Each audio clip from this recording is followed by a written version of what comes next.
बिस्मिल्लाहिर्रहमानिर्रहीम, अस्सलाम वालेकुम। मैं हूं मखदूम शहाबुद्दीन। सोमवार 25 अगस्त 2025 रात गए कुछ अहम तरीन डेवलपमेंट्स हैं मशरिक़ वुस्ता से, मिडल ईस्ट से, जहां पर ईरान और इसराइल की जो हालिया जंग है उसके बाद से कुछ चीज़ें कूल डाउन हुई थी, लेकिन अब एक मरतबा फिर कुछ ऐसी मूवमेंट्स, कुछ ऐसी डेवलपमेंट्स हो रही हैं और कुछ न कुछ हलचल है। और ये हलचल जो है ये कोई अच्छा इंडिकेटर भी नहीं दे रही।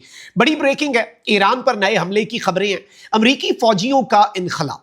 मशरिक़ वुस्ता के अंदर ये याद रखिएगा कि अमरीका का एक पूरा जाल बिछा हुआ है बेसिस का, मुख्तलिफ ममालिक के अंदर, इराक से लेकर अरब ममालिक के अंदर यूएस के इंपॉर्टेंट तरीन बेसिस जो हैं वो वहां पर मौजूद हैं। और ये बेसिस एक तरफ तो ईरान को कंटेन करने का एक टूल है, तो वहीं दूसरी जानिब यूएस की वल्नरेबिलिटी भी है, क्योंकि ये ईरान की रेंज में आ जाता है। अमेरिका तो ईरान की रेंज पे नहीं है, लेकिन ये बेसिस तो ईरान के निशाने पर हैं, ईरान की रेंज में है। और इससे पहले भी जब जब अमेरिका शामिल हुआ है, ईरान ने ये बात किया कि हम यूएस बेसिस और मिडल ईस्ट के अंदर यूएस एसेट्स जो हैं उन्हें निशाना बनाएंगे। अब नाज़रीन किराम, इराक समेत दीगर बेसिस जो हैं वो फौरी तौर पर खाली करवाने का हुक्मनामा जो है वो जारी हुआ है, और अमेरिकी फौजियों का कुछ प्लान्ड इनखला का जो मंसूबा था उसमें इस वक्त अचानक से और पुरस्रार तरीके से कुछ तेजी आई है। ये तेजी जो रिपोर्ट हुई है इसे भी समझना जो है नाज़रीन किराम वो बड़ा इंपॉर्टेंट है, क्योंकि इस वक्त मशरिक़ वुस्ता के अंदर जो एक लॉन्ग लास्टिंग पीस का डोनाल्ड ट्रंप का एक प्लान था वो उस तरह से एग्जीक्यूट होता हुआ अब्राहम अकॉर्ड को तौसी देने का जो मामला था वो भी उस तरह से आगे नहीं गया। फिर गजा पट्टी के अंदर डी हमासिफिकेशन और वहां पर एक न्यूट्रल हुकूमत और ये तमाम तर चीजें ये उस तरीके से आगे नहीं बढ़ सकी जिस तरह से डोनाल्ड ट्रंप प्लान कर रहा था। और फिर जो अब्राहम शील्ड का एक प्लान है, लेकिन ये याद रखिएगा कि इसराइल की जो एक जियोपॉलिटिकल थ्योरी है अब्राहम शील्ड की, जिस पर वो अमल पैरा है, उसमें अरब ममालिक के साथ मामलात की दुरुस्ती, यहां तक कि गजा पट्टी जो है उस पे इसराइल जो है उसका क्लेम हट जाए, इसराइल दो रियासती हल तस्लीम कर ले, ये सब कुछ है। लेकिन इसके बावजूद अगर किसी एक मुल्क को उस पॉलिसी के अंदर भी अपना अजली और अबदी दुश्मन जो है, यानी एक परमानेंट एग्जिस्टेंशियल थ्रेट, बका का दुश्मन जो है, अगर इसराइल ने किसी एक मुल्क को डिक्लेयर किया है तो वो ईरान है। और ईरान के एटमी प्रोग्राम को अब देखिए, इसमें ना दो तीन चीजें।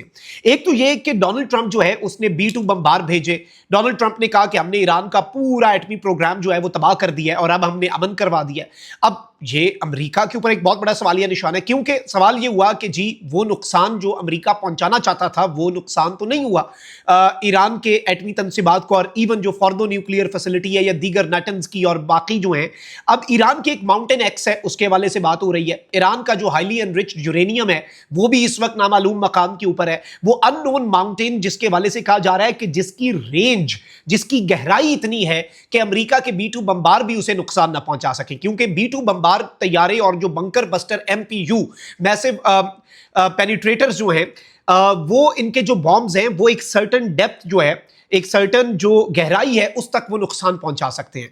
तो उससे आगे का तो कोई टेक्नोलॉजी किसी मुल्क के पास है ही नहीं। इसीलिए अच्छा, देयर इज अ रीजन कि अमेरिका के अंदर ये बिल भी आया कि ये जो B-2 बॉम्बर हैं ये हम इसराइल को दे देते हैं, और अमेरिका की जो एक एक्सक्लूसिव मिलिट्री माइट है वो हम इसराइल को दे दें, ताकि इसराइल गाय बगाए उसे ईरान के खिलाफ इस्तेमाल करता रहे और अमेरिका को जंग के अंदर शामिल ना होना पड़े, क्योंकि अल्टीमेटली एंड पे B-2 बमबार लाने पड़ते हैं, अमेरिका को जंग में शामिल होना पड़ता है।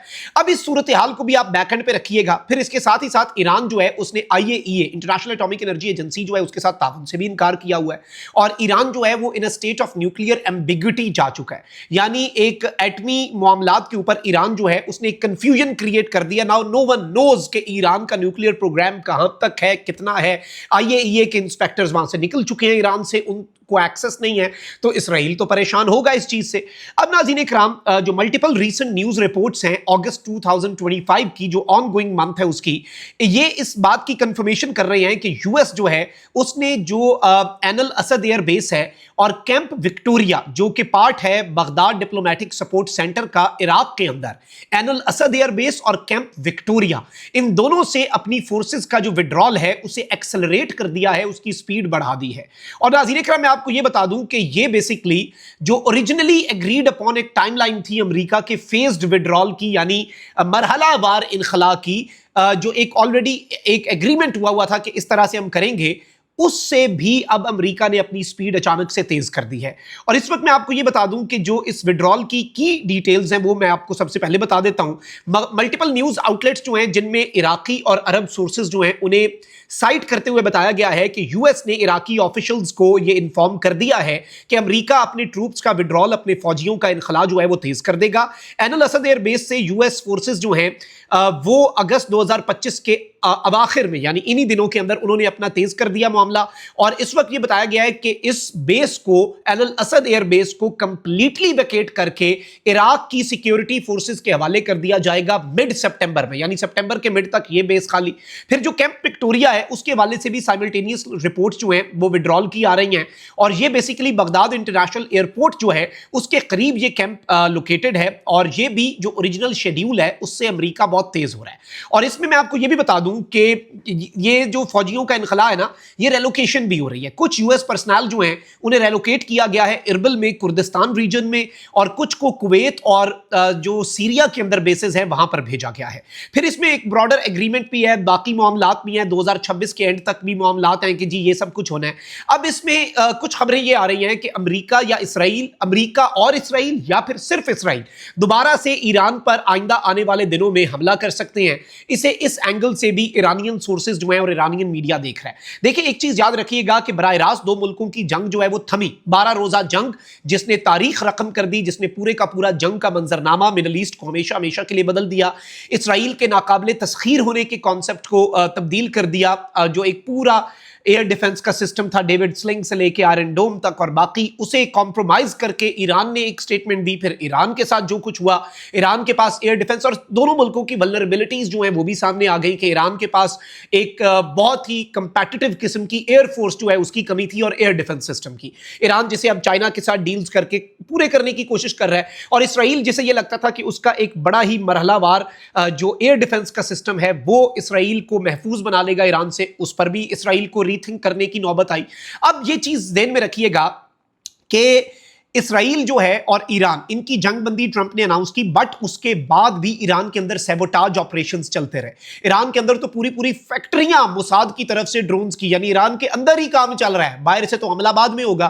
کچھ نیوکلیئر پلانٹس کے اوپر، کچھ امپورٹنٹ تنصیبات کے اوپر اچانک سے آگ لگنے کے پراسرار واقعات ایران کے اندر پچھلے جب سے یہ جنگ ختم ہوئی ہے اس وقت سے دیکھے گئے ہیں. اچھا، اس سے بھی بہت سے کوسچنز جو ہیں وہ ریز ہوتے ہیں، بہت سے سوالات جو ہیں وہ آ کر کھڑے ہوتے ہیں، کیونکہ آپ کو اس چیز کو سمجھنا ہوگا، آپ کو اس معاملے کو دیکھنا ہوگا کہ یہ چیزیں اتنی سادہ نہیں ہیں. پھر اس کے ساتھ ہی ساتھ ڈونلڈ ٹرمپ جو ہے وہ پیس، تو یہ پرسیپشن دینا چاہتا ہے کہ اس نے پیس کروایا، چاہے وہ جو فلسطین اسرائیل معاملہ ہے اسے حل کروانے کی بات ہو، رشیا یوکرین معاملہ ہو، یا ایران اسرائیل، لیکن کوئی بھی معاملہ الٹیمیٹلی اس طریقے سے فار گڈ حل نہیں ہوا. یہ ریالٹی ہے. ٹرمپ اس لیے فرسٹریٹڈ بھی ہے. ایون آپ پاکستان انڈیا جنگ بندی دیکھ لیں، انڈیا اس موڈ میں نہیں ہے، اور انڈیا کی تیاریاں، انڈیا کے آرمز کے آرڈرز اور یہ سب کچھ اس جانب ایک کلیئر انڈیکیشن ہے کہ وہ سیز فائر جو ہے وہ ٹوٹنا ہی ٹوٹنا ہے، اور انڈیا کی طرف سے ٹوٹنا ہے. اب یہ پوری صورتحال کو اگر آپ دیکھیں تو اس میں یہ کوئی ان ایکسپیکٹڈ چیز نہیں ہوگی کہ اسرائیل جو ہے وہ دوبارہ سے ایران کے کسی نیوکلیئر سائٹ کے اوپر حملہ کر دے